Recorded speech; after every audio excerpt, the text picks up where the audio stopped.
En su obra, dice Octavio Paz, reina la geometría. Cubos, esferas, conos, sombras, poliedros, un paraíso invadido por una liana funesta. La mujer y su tropa de monstruos encantadores y terribles. Hoy una conversación de controversia con el gran artista mexicano y universal, Arnaldo Cohen. También esta noche diremos mucho gusto a Lourdes Ambrís, directora artística de la Ópera de Bellas Artes, reconocida soprano que ha actuado con las mejores orquestas en los más prestigiosos escenarios del mundo. Igualmente mucho gusto a Daniel Herrera, compositor y un virtuoso del piano nacido en La Habana. Y al final compartiremos algunos tips de libros y música en Ver, Oír y No Callar. ¿Qué tal? Qué bueno que están con nosotros. Muchas gracias por acompañarnos en esta nueva emisión de Sarmiento y Rocha. Me gusta, no se llama así ya de forma oficial. Está bien, dejémoslo así. Muy bien, muchas gracias. Gracias, mi querido Sergio.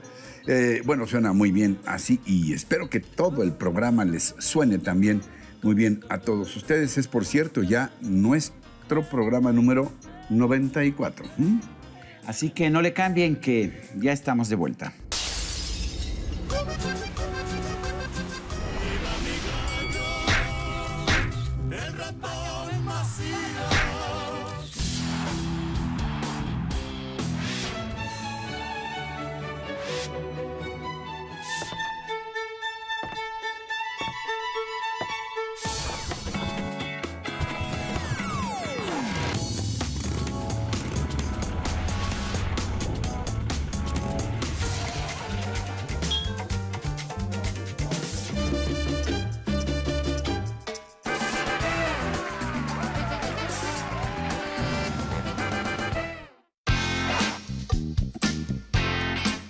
Cada generación de artistas mexicanos nos trae nuevas reglas, nuevas formas de ver la realidad, nuevas formas de interpretarla. Hay generaciones de continuidad, hay generaciones de ruptura. Y es el caso de un artista. Ya traíamos muchas ganas de tenerte aquí, de entrevistarte. Claro. Arnaldo Cohen, sí. Porque la verdad, esto es tan polifacético, tan lleno de misterios y a la vez con toda una obra tan rica en matices, con tus filias, con tus pasiones, con lo que nos has mostrado a lo largo de tu carrera, que te llevó a obtener el Premio Nacional de Ciencias y Artes en el 2014. Que bueno, vamos a estar viendo tu obra a lo largo de la entrevista. Es una emoción muy grande tenerte aquí. No, hombre, el gusto es mío y el agradecimiento por su invitación. Es un placer estar con ustedes. Arnaldo, ¿cómo empiezas? ¿Cómo te involucras en el arte? Mira, en realidad nazco en el arte. ¿Sí? Soy nieto de una cantante de ópera muy famosa que era Fanny Anitúa. Mi padre fue musicólogo, hijo de Fanny. De alguna manera, por el lado de mi madre también había ciertas tendencias a las artes plásticas. Por el otro lado era la música. Pero siempre me fascinó todos los géneros. Y por eso... Pero viniendo de la música, ¿qué te lleva a las artes plásticas? Pues, de alguna manera, conozco a gentes a través de mi abuela, conozco a Panchito Díaz de León del Seminario de Cultura Mexicana, conozco a Luis Ortiz Monasterio, y de ahí empiezo a conocer por mi misma abuela a Diego Rivera, por mi padre a Carlos Mérida, y como le decía alguna vez a Carlos Mérida, un día que yo era un niño y llegué con él estaban haciendo una revista que se llamaba México. Carlos Mérida, mi padre, y un señor Lozada. Y era una revista que era México, se llamaba. Nada más México. Nada más. Y era una revista que era la primera, antes de Artes de México y después de la nueva etapa. Pero yo creo que es la precursora de esa revista. Y la formaba Carlos Mérida. Y mi padre con el editor, que era el señor Lozada. Y entonces llegamos y le dice mi padre a Carlos Mérida, dice: Carlos, te traigo a mi hijo porque yo creo que podría ser hijo tuyo porque tiene más bien las tendencias hacia las artes. Hablas de la geometría. ¿Es una obsesión en tu obra? Sí, de alguna manera sí. En alguna ocasión estaba yo en casa de Raúl Lavista y me encontré de entrada con unos personajes muy importantes, que eran Ernesto de la Peña, Salvador Elizondo, Claudio Arrau, Luis Buñuel, y ahí me quedé a partir de ese día, todos los domingos que oíamos música en casa de Raúl Lavista. Y ahí al final de la primera sesión que estábamos oyendo las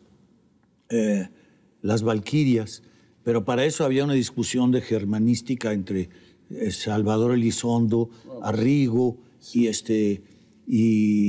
el mismo Ernesto de la Peña. Sí. Y entonces, pues era interesantísimo estar oyendo eso.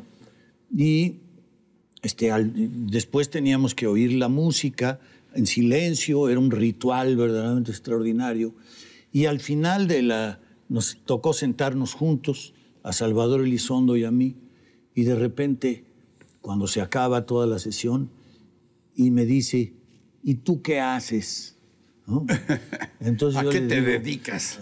¿a qué te dedicas? Sí, así hablaba, sí. Entonces le digo, pues yo soy pintor.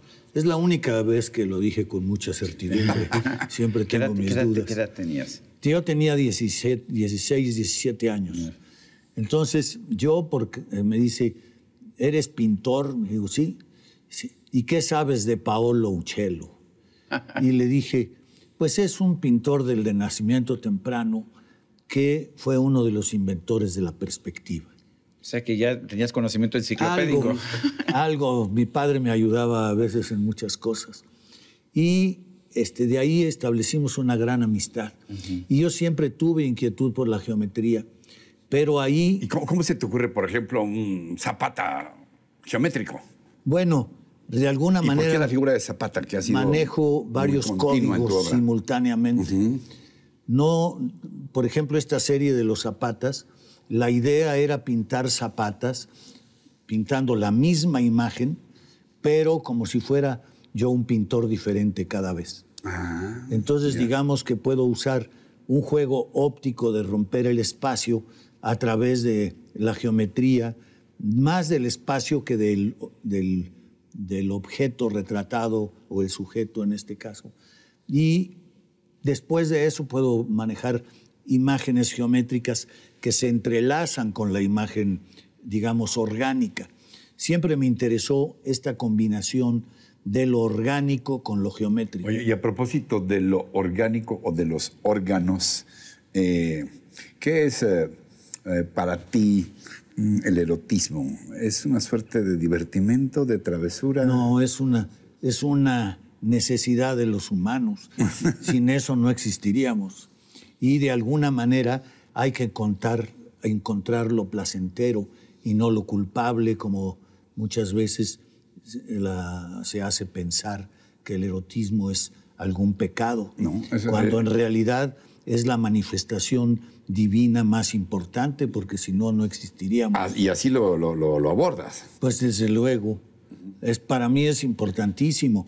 Y no solamente el erotismo desde el punto de vista solo de la sexualidad, sino de la sensualidad. Ándale. Y yo diría hasta de la religión, ¿no? En el sentido de los... ¿Una religión tántrico. erótica? Claro, el arte tántrico, es decir, la filosofía tántrica, su expresión máxima es el orgasmo. El orgasmo. Porque es la manifestación donde se encuentra la divinidad. Dicen que es un orgasmo así espiritual, ¿no? Que es lo máximo. Bueno, yo me imagino que todos lo hemos sentido.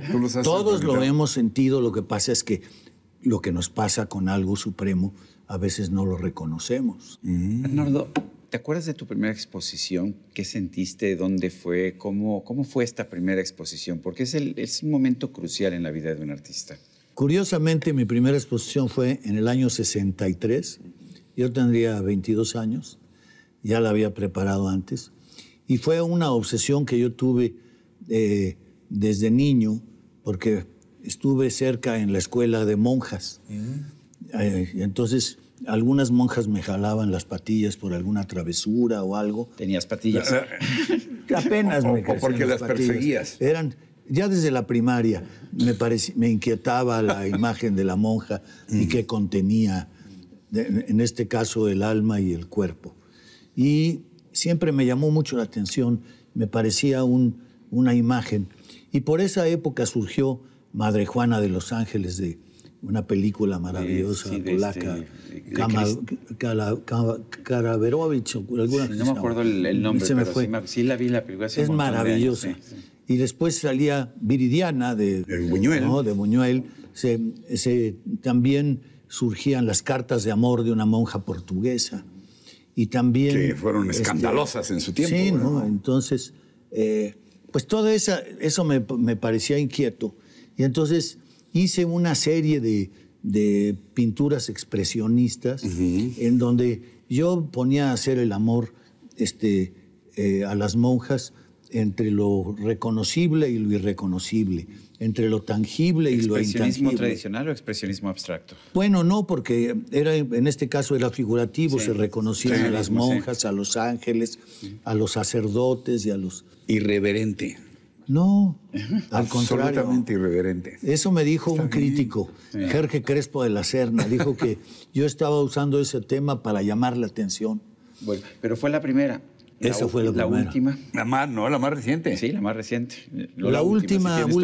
Sí. No. La última, pues es una serie que hice precisamente sobre Emiliano Zapata, en donde uso la imagen de Emiliano Zapata, pero tanto las pinturas que les expliqué de cómo están pintadas de diferentes maneras. Aquí tomé la figura de Zapata, que es una constante, y la meto a través de collages en la historia de la pintura, pero no la historia de la pintura vista de una manera lineal, sino como si Zapata estuviera en el pasado, desde lo prehistórico hasta lo más fascinante. ¿Y dónde la vamos a ver? Bueno, se puede ver en varias partes. Es una exposición que consta de 44 piezas y que se puede ver en la mejor galería de México, que es Lourdes Sosa Galería, en donde está expuesto mi obra en general y quizá en varias... mi obra en general. Hay que ir. Hay que ir, si quieres, con dos tipos sin cuidado. Lo haremos. Lo haremos muy pronto. Me dará mucho gusto. Está en la calle de Ibsen 33, Ibsen 32. Un día de estos continuamos la charla ahí, si te parece. Encantado, un placer. Pues, Arnaldo, gracias por estar con nosotros. Al contrario, gracias a ustedes por invitarme. Y a usted, gracias por vernos también, pero nosotros continuamos.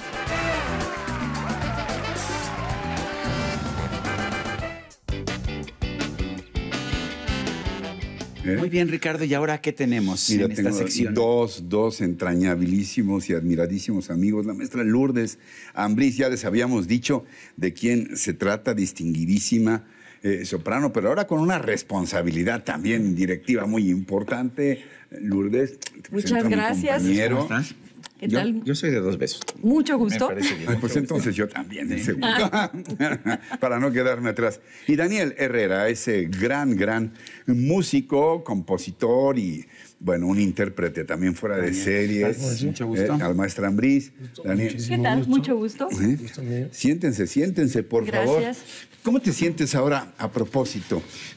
¿Cuál la diferencia, Lourdes, después de pisar los más exigentes escenarios cantando? Bueno, creo que nunca lo dejarás de hacer, pero ahora con esta responsabilidad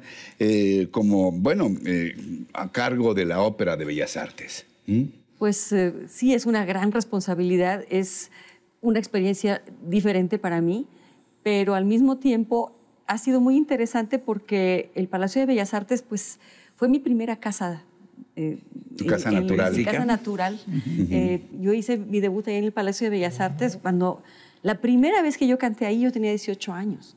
Entonces, realmente pues ha sido toda mi vida. ¿Te acuerdas qué papel fue? ¿Cómo no? Lo primero que canté en el Palacio de Bellas Artes, ya profesionalmente, porque... Hace 20 años. Hace 2. La primera vez que estuve realmente fue en la final del concurso Morelli, que fue el primer concurso Morelli. Sí. Estuve en la final del primer concurso Morelli. Aquí nadie sabe matemáticas, tú no te preocupes. Y entonces, esa fue la primera vez que canté realmente en Bellas Artes con orquesta.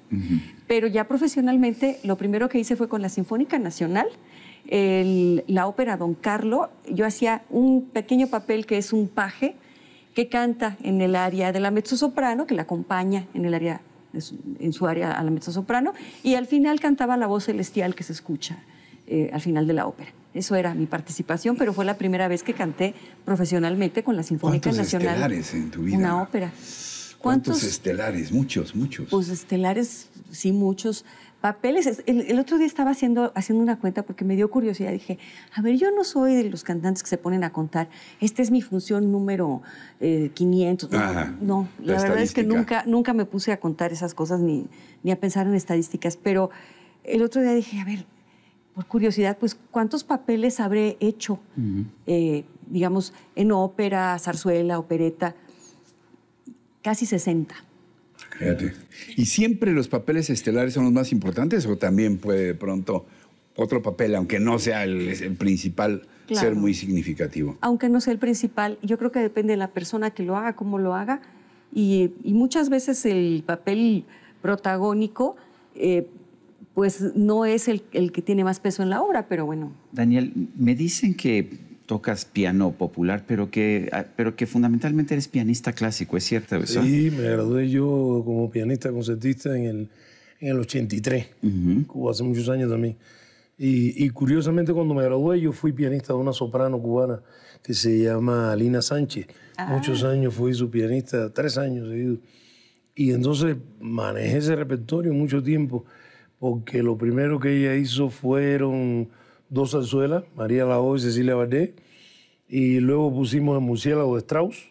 Claro. Muy, muy lindo, y estuve envuelto en el trabajo de la música clásica muchos años. ¿No extrañas la música clásica? No, porque tú ves que yo generalmente mantengo, y a veces hago conciertos, la mayoría de mis conciertos son de música popular, pero a veces hago, por ejemplo, en Argentina el año pasado, hice Falla y Lecuona.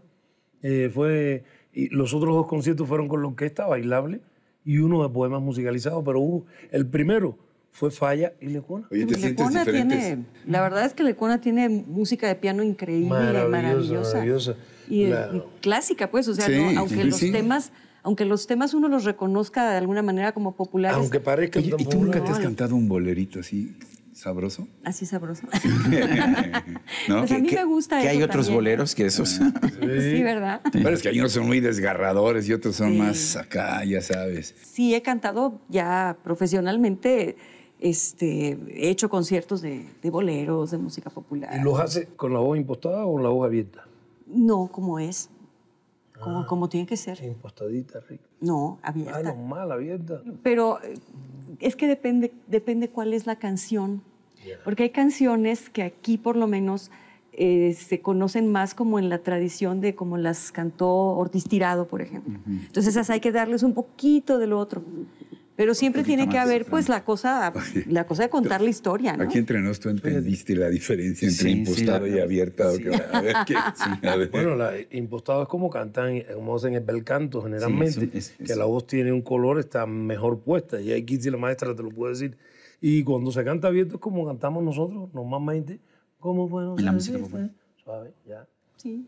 ¿De qué callada manera nuestra Eso, creación? de qué callada manera abierto Se me generalmente. adentra usted sonriendo. Oye, Óyeme, y traes una buena noticia además. A ver, Trae un disco ¿de qué nuevo. se trata? Por cierto, que en este disco hay una pieza del maestro Lecuona que se llama Juventud, que te vas, que es el enlace entre esta María Lao es una zarzuela en 2 actos, ¿no? 4 cuadros. El final del segundo cuadro están hablando la condesa de la Fernandina y el conde de Pamán, y ella hace alusión a la juventud que se va. Y entonces es una canción muy linda porque dice: ya no tiene flores el jardín de mi ilusión, se han marchito todas de dolor. Generalmente se canta impostadita, pero aquí la hice abierta. ¿Podemos ver el disco? Sí, ¿cómo se llama el disco? El disco se llama Mis Sentimientos. Tú produjiste, bueno, me parece. Soy uno de los Daniel, coproductores. Son muy buenas las escuelas de música cubanas. ¿Por qué sale tanto gran músico cubano? Son muy buenas las Yo creo escuelas. que tú sabes que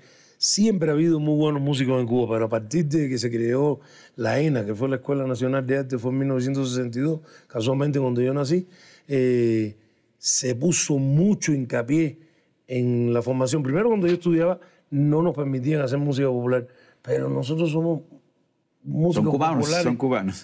Entonces era casi imposible detener a un alumno que no hiciera. Hubo tiempo que no era prácticamente pecado tocar jazz latino Y a mí, que la música popular me ha encantado toda la vida, estaba loco por graduarme, porque fíjate que yo en el conservatorio, a veces cuando nosotros estábamos cortejando a una muchacha, ya le decíamos atacando, metíamos unos combates tremendos, que yo tocaba 3 estudios Chopin, el otro 2 de Liszt, y estaban, tú sabes cómo yo no quedaba, Manzanero. Esta tarde se acabó.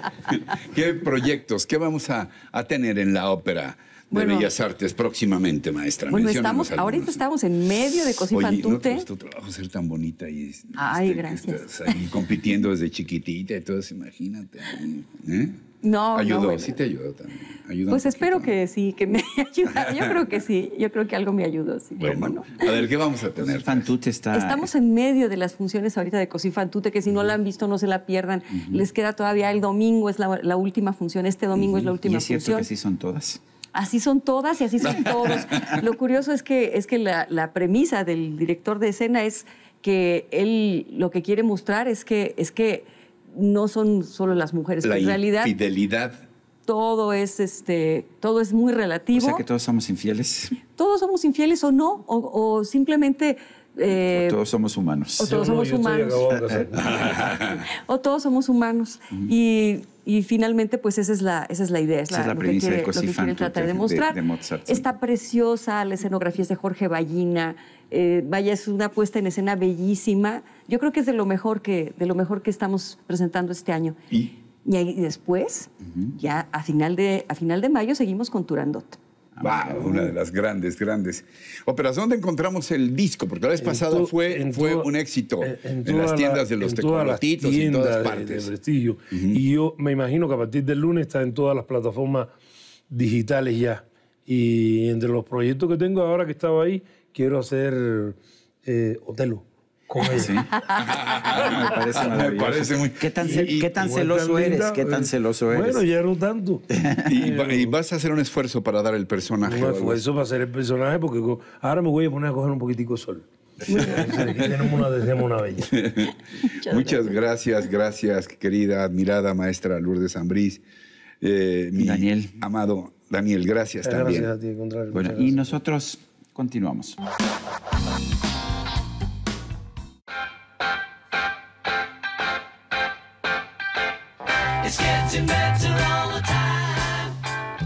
Pues, mi querido Sergio, los Beatlemaníacos, y nos incluimos, por supuesto, nosotros, estamos de fiesta. Y claro que estamos de fiesta porque este próximo 1 de junio, el icónico disco de Sgt. Pepper's Lonely Hearts Club Band, me sale muy bien. Bien. El Club de los Corazones Solitarios del Sargento Pimienta cumple 50 años de haber salido a la venta. Un disco que marcó en alguna medida la vida de muchos de nosotros y del que ahora existe, por si algo faltara, el boceto original de lo que habría de ser la célebre portada del Sargento Pimienta, realizado por el mismísimo John Lennon. Él dibujó así, boceteó cómo quería la portada, ¿no? Este histórico dibujo habrá de ser subastado hoy sábado en el Hard Rock Café, mañana sábado en el Hard Rock Café de Nueva York.